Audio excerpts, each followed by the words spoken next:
meminum air yang cukup bisa menjaga tubuh agar tetap sehat. Sumber air yang kita minum bisa dari mana saja, baik air mineral dalam galon atau ada yang memilih air keran rebusan. Nah, bukan hanya soal kualitas saja atau kuantitas saja, jenis air yang dikonsumsi juga penting untuk diperhatikan.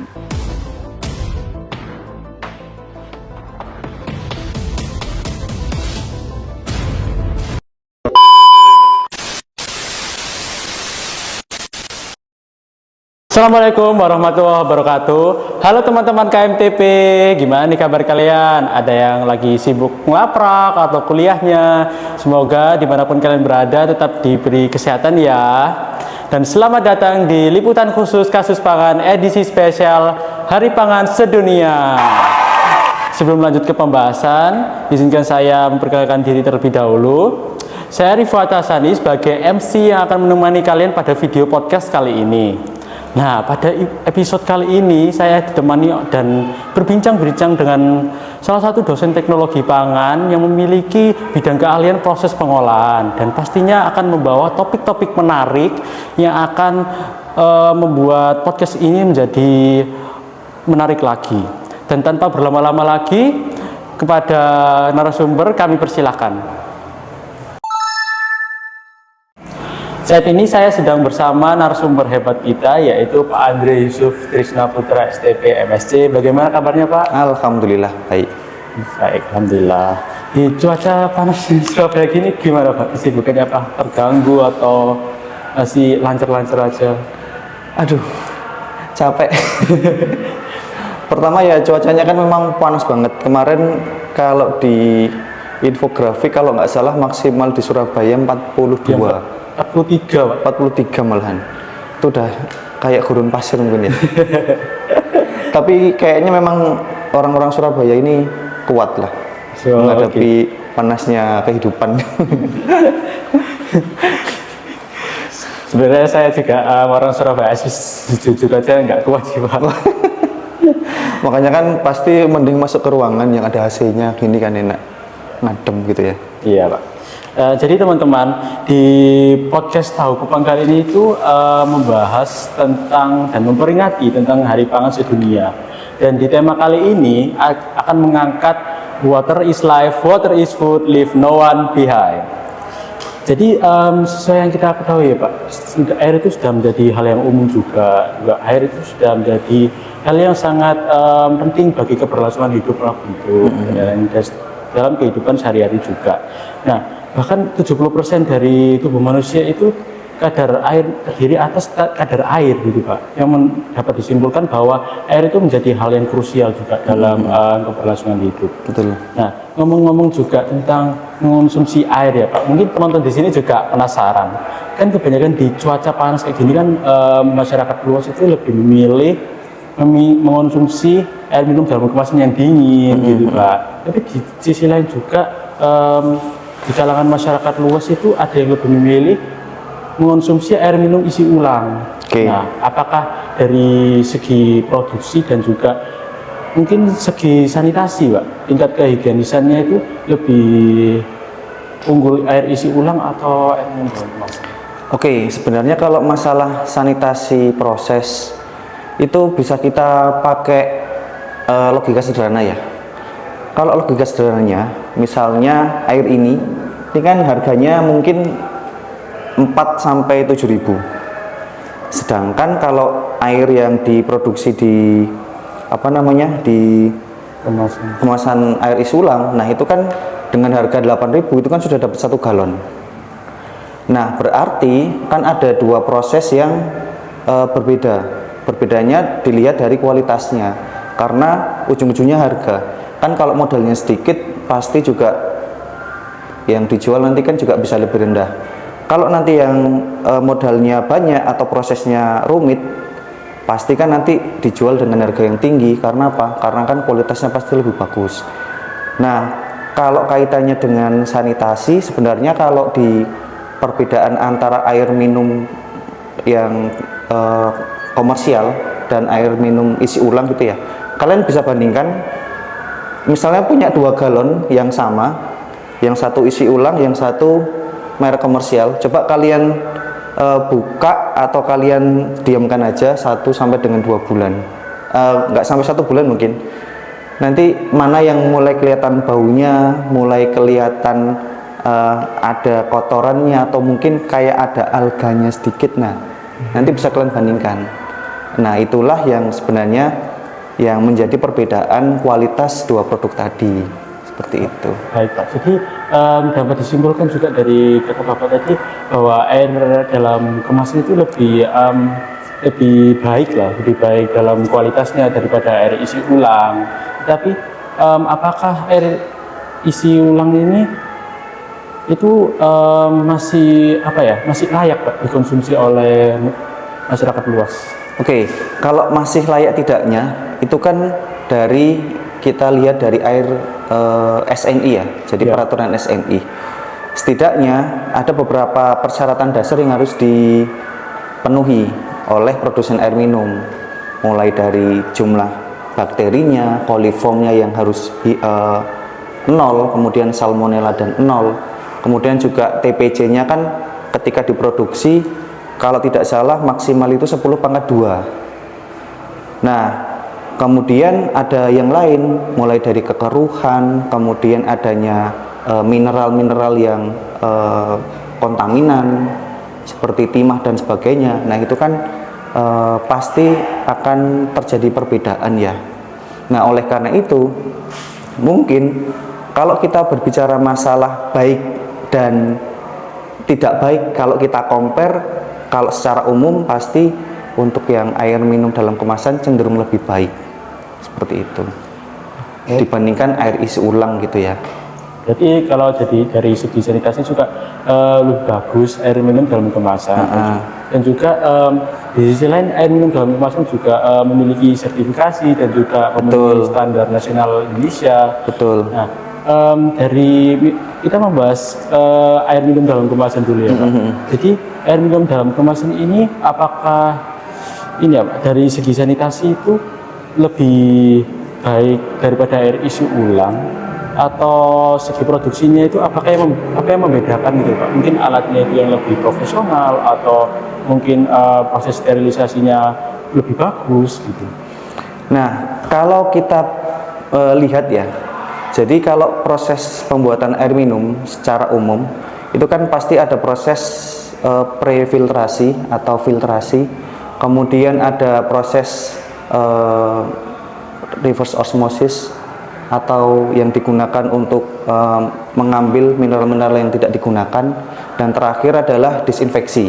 Disinfeksi itu kan bisa menggunakan ultraviolet atau bisa menggunakan ozon. Nah, kalau kita berbicara masalah mesin-mesin yang ada di pabrik, pasti tentu saja mereka memiliki kualitas yang cenderung lebih baik. Kenapa? Pasti mereka dari karbon filternya atau resinnya mereka kualitasnya lebih bagus. Kemudian mereka juga pasti punya parameter yang selalu diuji setiap saat, baik itu 1 batch atau per 2 jam atau per hari. Berbeda kan kalau kita lihat di air isi ulang yang di pinggiran rumah kita atau di lingkungan kita, itu kan mereka cenderung lebih melihat pada umur masing-masing peralatan filtrasinya. Jadi misalnya filternya ini misalnya per 1 bulan harus diganti, tapi kan mereka tidak selalu mengecek hasilnya air minumnya apakah kualitasnya seperti apa. Jadi mereka biasanya basisnya dilihat dari umur masing-masing komponen part, baik itu filtrasi maupun yang digunakan untuk UV-nya, lampu UV-nya dan sebagainya gitu. Baik. Berarti dapat disimpulkan juga dari sesuai perkataan Bapak. Jadi bahwa proses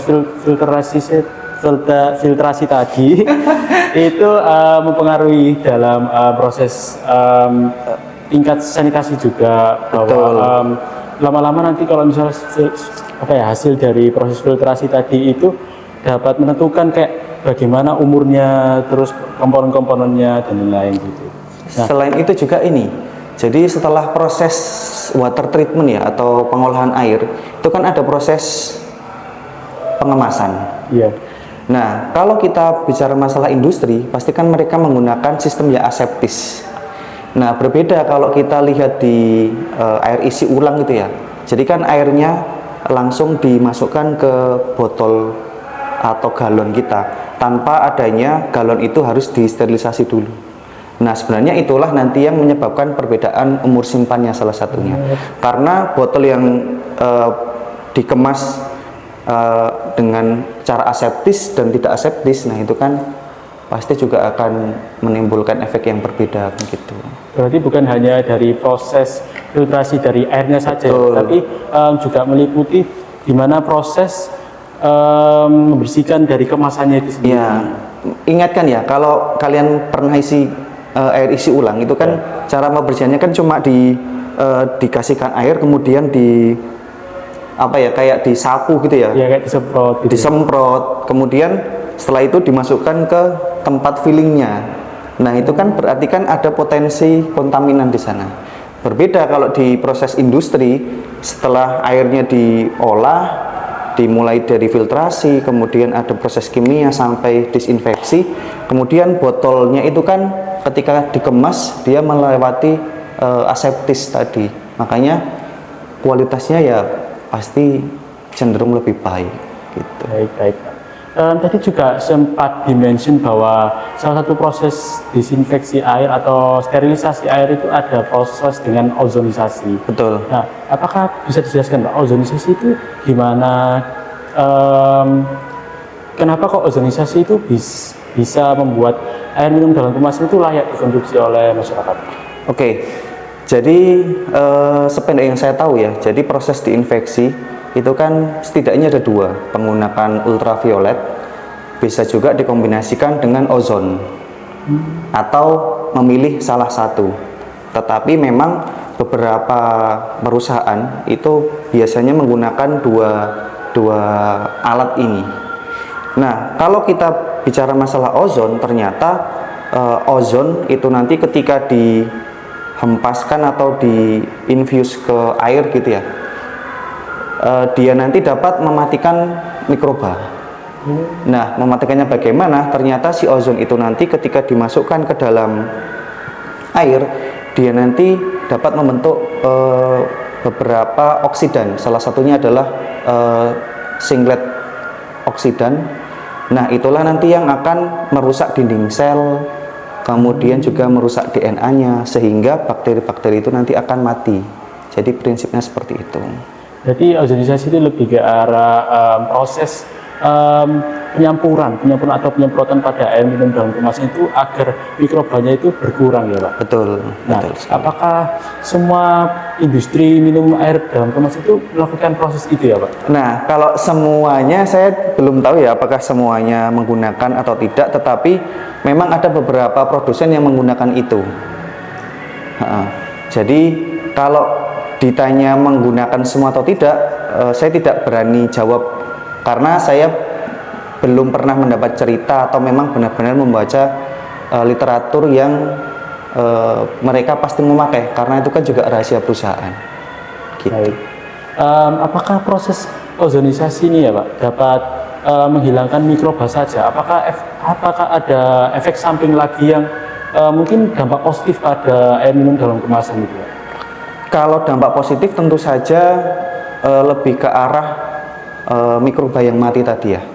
Tetapi memang ternyata dari penggunaan ozon ini juga ada dampak negatifnya, yaitu adalah terbentuknya senyawa bromat yang diketahui itu ketika dia konsentrasinya tinggi, dia punya sifat karsinogenik.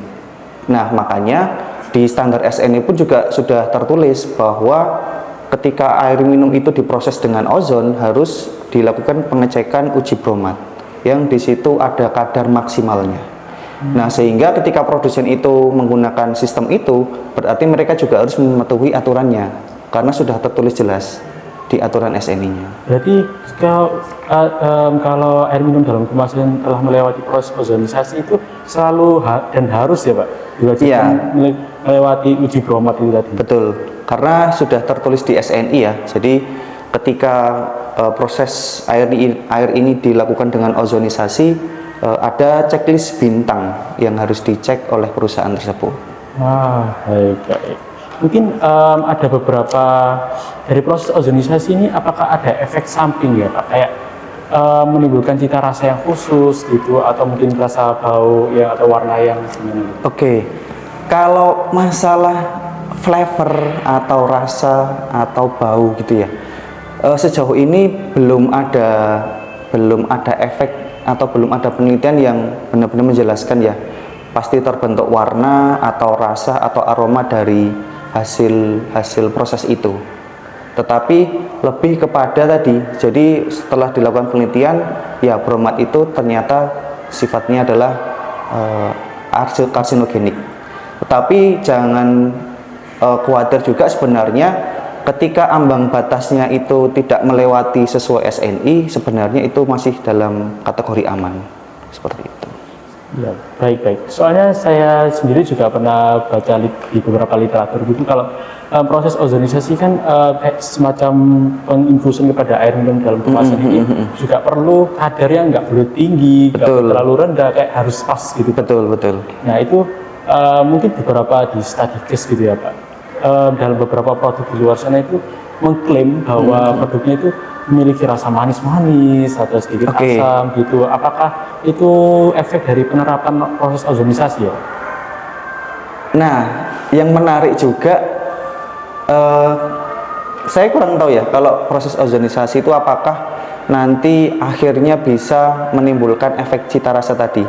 Tetapi kalau untuk beberapa produk yang mengklaim dia rasanya manis atau sedikit pahit, itu salah satunya adalah kontribusi dari mineral. Jadi beberapa mineral seperti magnesium, kemudian bikarbonat, itu memang dalam konsentrasi yang rendah dia itu menimbulkan rasa yang cenderung manis ataupun juga kalsium.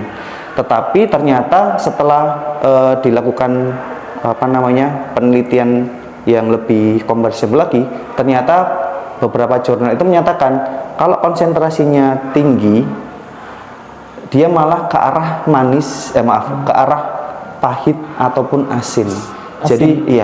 Jadi memang yang menarik juga adalah beberapa mineral dengan konsentrasi yang berbeda dia menimbulkan efek rasa itu yang berbeda. Nah, mungkin si produsen yang mengklaim menghasilkan air minum yang manis, itu mungkin mereka sudah tahu bahwa berapa sih kadar biar si mineral ini nanti menghasilkan persepsi atau rasa yang manis di dalam produk air minum itu tadi. Oh, baik, paham.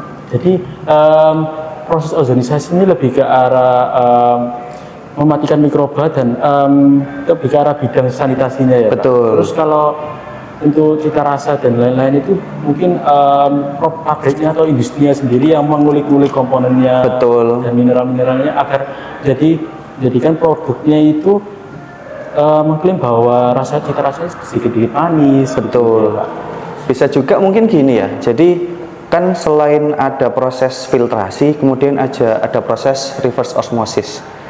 Nah, dari tahapan itu sebenarnya kan ada beberapa makro molekul atau mineral tadi yang harus disaring, harus dihilangkan agar arahnya H2O-nya lebih banyak. Tetapi mungkin di produsen itu mempertahankan beberapa mineral tadi.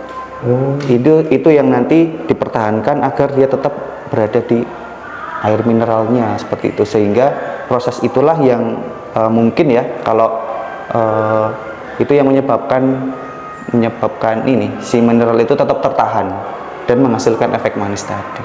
Baik. Mungkin ini pertanyaan terakhir ya Pak. Harapan Bapak tentang industri air minum dalam kemasan itu kedepannya gimana? Yang jelas industri air minum dalam kemasan itu kan sebenarnya sudah mengalami ini ya proses yang cukup panjang.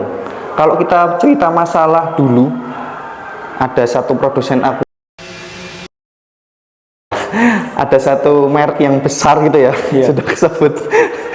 Mereka kan sebenarnya pertama kali kan ada di Jakarta kalau tidak salah. Mereka memberikan tawaran baru bahwa ada air minum yang bisa dikonsumsi, baik itu di rapat ataupun ketika di kantor gitu ya. Tetapi kan memang mereka karena pada saat itu air tanah itu masih bersih, kemudian juga tidak memiliki bau, rasa, aroma segala macam, orang-orang itu kan akhirnya mengabaikan. Nah, kemudian berjalannya waktu mulai tahun 90-an ke atas menjelang 2000-an, lingkungan kita kan mulai kotor, air tanahnya mulai tercemar. Akhirnya kebutuhan air minum itu ternyata dapat diterima oleh masyarakat. Dulu itu bukan kemasan plastik, jadi awalnya kemasan botol. Jadi kemasan botol kaca yang mungkin secara dibawa itu kan kurang nyaman ya, karena kan berat, kemudian juga rawan pecah. Tetapi ketika masyarakat itu mulai membutuhkan air itu semakin banyak, muncullah inovasi. Ada kemasan plastik, ada galon dan sebagainya. Kemudian juga pada waktu di awal 2000-an itu juga ada beberapa air minum yang berasa. Jadi ada juga produsen itu yang menghasilkan rasa jeruk atau lemon pada produknya. Nah, tapi ternyata kalau nggak salah baru bertahan 2 atau 3 tahun, tapi akhirnya anjlok penjualannya dan sudah tutup sampai sekarang. Nah, sekarang muncullah akhirnya air minum dalam kemasan itu yang mulai ada rasanya, kemudian ada juga yang membranding dirinya ramah lingkungan, ada juga yang mereka membranding itu adalah BPA free dari isu kesehatan. Kemudian ada juga yang membranding bahwa air alkali itu cenderung lebih bagus gitu ya, ketika dikonsumsi lebih mudah terserap oleh tubuh. Nah, berarti harapan ke depan adalah air itu tetap menjadi komoditas utama yang kita butuhkan, tetapi jangan lupa setiap prosesnya itu harus melewati syarat baku mutunya, dan juga jangan lupa juga pasti sesuai dengan keinginan konsumen, seperti itu. Baik. Mungkin ini yang terakhir Masa banget terus? Terakhir banget. Soalnya saya sendiri masih penasaran juga. Jadi kan sempat disebutkan Bapak bahwa botol kaca yang dalam minum itu, apakah ya botol kaca seperti itu perlu proses yang Bapak sebutkan tadi ya, kayak pembersihan dalam tempatnya itu Pak? Apakah seperti galon tadi kan perlu dibersihin juga. Betul. Itu dalam air isi ulang, terus agar tidak terjadi kontaminasi. Apakah botol kaca itu juga kayak gitu Pak?